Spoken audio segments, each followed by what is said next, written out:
నమస్తే, నా పేరు ఝాన్సీ, ఏబీవీపీ రాష్ట్ర కార్యదర్శి. దేశవ్యాప్తంగా సంచలనం సృష్టిస్తున్నటువంటి సంఘటన, దేశంలోనే ప్రతిష్టాత్మకమైన పరీక్షలలో ఒకటైన నీట్ మరియు నెట్ పేపర్ లీకేజ్ అవడాన్ని ఏబీవీపీ తీవ్రంగా ఖండిస్తుంది.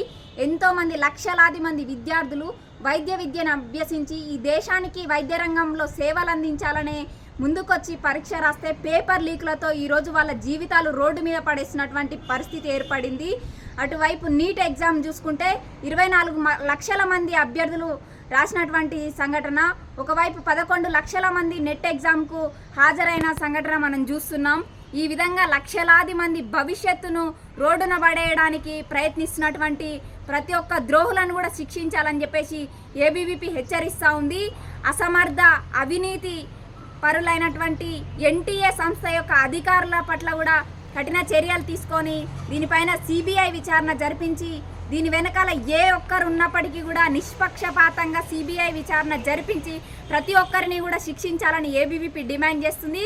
అదేవిధంగా ఈ అసమర్థ అవినీతి ఎన్టీఏ సంస్థను ప్రక్షాళన చేయాలని చెప్పేసి కూడా ఏబీవీపీ డిమాండ్ చేస్తూ ఉంది. ప్రతి ఒక్క విద్యార్థికి కూడా న్యాయం జరిగే విధంగా చర్యలు తీసుకోవాలి.